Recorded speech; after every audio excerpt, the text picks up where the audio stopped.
welcome back everybody to my Persona 5 anime review, and we are on episode 2.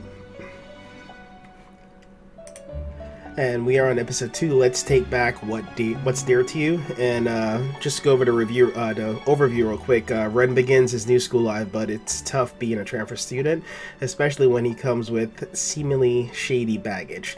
He meets Ryuji, a classmate, and they have similar isolated background, and they use a mysterious app to enter a world in which their gym teacher, Kamoshida, is a sadistic king. Okay, jumping back into where episode 1 left off. It left off where Arsene finally appeared, and that's Ren, Persona, his first Persona, and they were able to destroy the shadows, and Ryuji, Skull, he was able to knock Kamoshida back, and then they locked him in a cell. But unlike in the game, in the anime, when they immediately ran out of the cell, they immediately teleported back to the real world. In the game, it's different. They actually have to navigate the dungeon and escape, and through that navigation, they met Morgana. So, in how they changed it in the anime, they didn't actually meet Morgana until later on in the episode. And that could be because of pacing and how they want to slightly change certain things, so narratively speaking, it flows better. And so as soon as they escape, they return to the real world right in front of the school, and when they look up, they actually see the real Kamoshida looking at them like, hey, what are you guys doing? Why are you late to school? And so, of course, they're tripping out because they just saw the shadow Kamoshida in the metaverse, and now they have the real Kamoshida standing in front of them. So obviously they're a little confused, trying to figure out what happened. Of course, in the case you're wondering who's who, Ren, of course, is the black hair, Ryuji is, of course, the yellow hair, so easy to remember that. So, and you can see right there with the game background I'm using to, in the background. So, in case you're wondering, I'm using the Persona 5 game itself as the background to this review, which it makes perfect sense since that is the source material for the anime.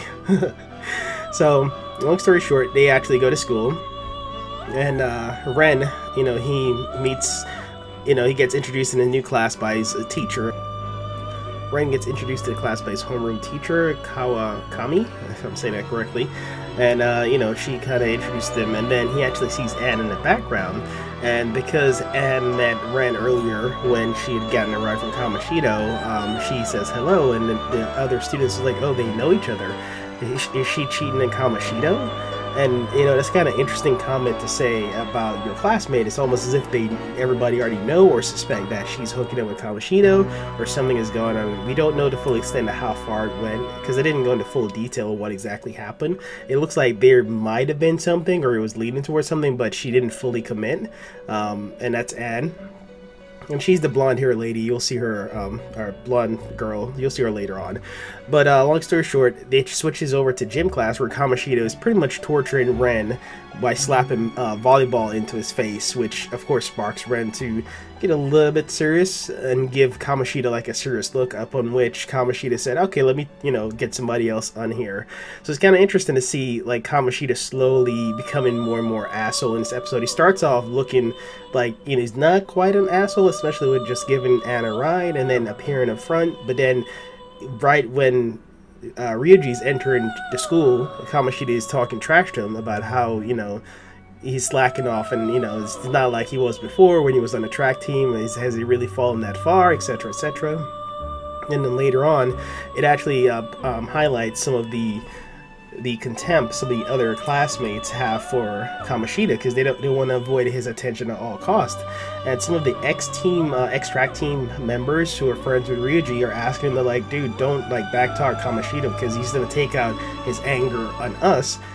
Because you're no longer on the track team. So it's like they're like asking him to just don't piss him off, because pissing him off is gonna make it worse for them on the track team. So, and they want to get into college, so they don't want that to be affected.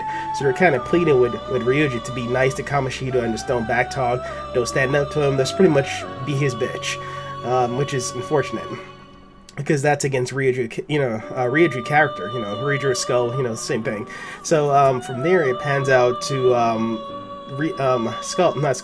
Joker, Ren, falling asleep at night, and then he gets taken back to the metaverse by Igor and the two twin jailers, and they kind of briefly explain what's going on. And Igor is much more forward in explaining things in the anime versus in the versus his counterpart in the game. And he actually tells him point blank that the metaverse app is something I gave you. You know, your persona powers is something that I sense within you. So he's kind of telling him stuff right away.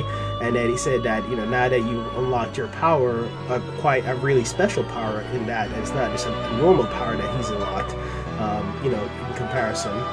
So he's like special, you know, is what Ren is. He's what Igor is saying that Ren is. He's not just a regular person who's getting a persona. For some reason, there's something special about his powers and his persona specifically. And Igor then says that now that you've awakened your power, your rehabilitation can begin. So they already start having that talk about rehabilitation, which is very important to be aware of that. That comes into play much later on in the season, or in the season. And then from there, it cuts out, and then Ryuji and Ren, they run into each other again at school during lunch, and that's when they start talking about what happened at the metaverse, and Kamoshida trying to kill Ryuji and what's going on. Of course, they don't know what's going on. So, long story short, they said, well, we need to figure out what's going on. Maybe we could go back there and get some answers, because, you know, I feel like there's something there that we missed. So Ren and Ryuji, they went back to the metaverse, and upon them going back in, they actually run into Morgana, finally. So they actually did run into Morgana the second time. So it's kind of like they're splitting it up, you know, or condensing it, where, okay, you know, we're not going to put as much in the metaverse as possible, we only put the critical parts in the metaverse. So they ran into Morgana, and of course, you know, Ryuji's like freaked out, like, what the heck is this? But right before they ran into Morgana, they actually saw the torture room where Kamoshida volleyball machine was hitting the projection of the students in the face. And of course, you know, Morgana did a really good job of explaining that, you know, for the most part, your dark desire takes a physical form in the metaverse. And so the shadow Kamoshida you're seeing is a dark desire that is physically manifested in this world. And to combat that, people who have strong or rebellious spirits, which is your persona, and the persona is a rebellious soul locked inside someone's heart that takes a physical form to combat the negative desires that have taken physical form. So it's like yin and yang. You know, the negative form, the shadow form being one side of the coin, and then the persona being the other side of the coin. So you can have one or the other, but I'm curious if you can have both. I haven't really explored that option in the game yet. It's, you know, if you can become a negative person or a shadow person. But I guess if your real version of you does become corrupted, then your persona will become corrupted and you become a shadow, you know, version of yourself. So I guess that's probably how it works. Well, you know, that's headcanon for right now. We could deal with it, come back to that later. But for the most part, it's kind of they really did a good job of just explaining the basic nature of it and saying that, you know, this one is the yin, other is the yang, you know, and that your persona fighting against the shadow is the rightful balance within the metaverse. From there, Morgana, Ryuji, and Skull, well, Ryuji and Joker, damn it, these names, man, I tell you. So from there, Morgana, Ryuji, and Ren, they actually break out and they run into Kamoshida again. But Kamoshida gets the jump on them and actually was able to attack and temporarily knock down Joker and Morgana. And Morgana, if you're unfamiliar, Morgana is a cat or cat-like creature, but is actually a human, but it's in the metaverse he appears as a cat. And as a result, in this small little victory, Kamoshida starts talking trash to Ryuji, saying that you're worthless, you're not worth anything. He's pretty much like just, you know, venting his negativity on Ryuji. And, you know, Ren looks at him and says, are you going to let him talk to you like that? And then, you know, that kind of sparks something in Ryuji, like, you know what, I cannot let this happen anymore. And so from there, Ryuji starts talking to himself, and then he hears his persona voice, his rebellious soul that's locked in his heart. And that's when his persona, you know, signs a contract with him, and then he awakes, and that's when he awakens and gets his, you know, power. And from there, he unlocks his power, and then Ryuji, you know, aka Skull, Joker, and Morgana, they attack Kamoshida and his guards. The statues do transform like they do in a game, so which is pretty interesting, because it's almost like I feel like they're taking pretty much a game and plastering in anime, but keeping most of it the same. One thing I did like, though, that it changed, they definitely did not make it turn-based combat in the anime, which they should not, because that would be really bad. So I'm glad that they actually made the combat more fluid and much more anime-like. One thing I didn't like, though, is that when they did the finishing move, the all-out attack, they did pretty much the same thing in the game. I was hoping that they'll be able to show more, you know, animation when it comes to that part of the fighting, but apparently they did not. So they only showed, you know, pretty much kind of like, you know, the screen goes black and then you see like words come up and then that's their all-out attack, which is what they do in the game, which is cool. But sometimes you hope for a little bit more in the anime. But you know, maybe it's only the second episode, so that could change. You know, I'm hoping that they kind of flesh out the combat system and be a bit more fluid and a bit more anime-like and less video game-like, if that makes sense. From there, then after they were able to defeat Kamoshida, Kamoshida retreats, and then that's when you see Shadow Ann appear. Now, it's not a real version of Ann, it's just Kamoshida's projection of Ann in his world. As a result, you know, they're like, Ryuji and Ren are confused. They think it's the real Ann, but of course Morgana explains to them that that's not the person you know, we need to retreat right now. Things are getting kind of hectic, and Kamoshida sends more guards after them, more shadows after them. And it results in them going back to the real world and taking a break. But it also gives pause to Morgana saying that these two could be quite useful. Again, we don't know what Morgana fully is up to because I'm still not done with the game Persona yet, so of course I won't spoil anything. So I don't really know what Morgana's true intention is, but she does mention that they will be useful. So I'm not sure if she's working by herself or if there's plans that she's actually working with Igor or what's going on. After they escape, Ryuji and Ren, they actually sit down and actually have a nice little moment where they kind of, you know, talk about their past and their history and what's going on. And Ryuji, it's good to see Ryuji being a comic relief as usual, because he actually starts crying or sobbing after hearing the background story of what happened to Ren and his family. So it's pretty cool. You know, glad that they're keeping his character comic relief. And Morgana is really good too. The voice acting and the animation for her is really funny. So at the end of the day, Persona is an anime where the relationship and the banter between them is really the heart of this game. It's not necessarily about the fighting, but or anything like that. It's about a group of friends that forms a close bond to overcome the negativity of society while trying to change the heart of negative people who have large influence in real life.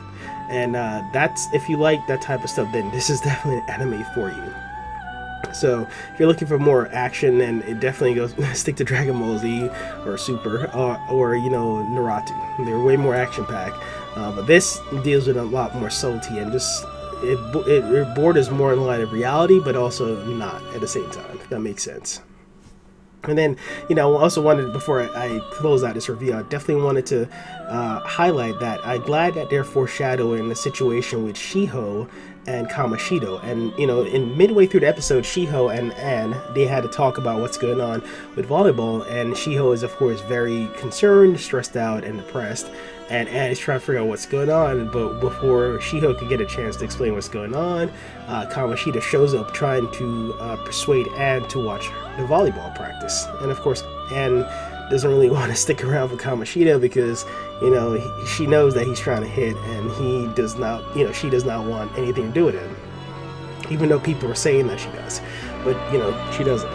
And after that, they actually showed a scene where, because Ann left in such a hurry, Kamoshida was frustrated with Shiho because he felt like Shiho might have said something.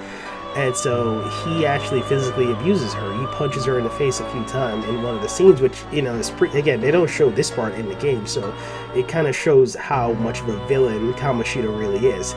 In the game, they mostly just allude to it in terms of him physically abusing, you know, the athletes, particularly the female athletes, but in the anime, they actually showed him punching a female, which is pretty big, you know, because usually they don't show like such aggressive behavior you know, particularly from a nefarious person in that aspect in the anime. Usually it's like a fight, like a, you know, beast fight in the anime where the female and the male are going back and forth throwing ninjutsus, judo, all that other stuff. But in this, it's more realistic, where it's a, you know, innocent high school student who can't defend herself, and a grown man is like punching her in the face. So that is, it's kind of shocking, and just shows the level of maturity they're trying to aim for with this anime, which is good, because at the end of the day, this is very serious things that they're dealing with, and you idealize what they're trying to do as a Phantom Thieves and trying to change these sort of behaviors, because it's bad for society, you know, like, you know, your gym teacher should not be trying to, you know, have sex or abuse female students or even male students, you know, that's a big no-no. So it's this kind of good. I like how the flow of things so far. The only complaint I have is just improve the animation for some of the all-out attacks. I would like that to be a little bit more fleshed out, but that's still like a small pet peeve. But so far, everything is following exactly the game, and which is good. And the game was, again, great story. We got a 9.7 out of 10 at IGN, as well as most review gave it a 9 out of 10. So the story is good. So I understand while they're trying to stick to the source material and make sure they don't stray too far from that. But at the same time, I would like for them to add a little bit alteration. Not like don't change the main source material, but you know, maybe be more creative in how they unfold it, I guess you could say. But from there, definitely looking forward to episode 3. Let me know what you think about episode if you watched so far. Your thoughts of the characters and the voice acting. Again, good voice acting. They have the same music from the game, so I can't complain about that. So I'm just kind of curious to see how it evolves over time, over the first season. So far so good. Looking forward to the next one. And don't forget to like, comment, subscribe, and I will see you guys in my next review. Bye.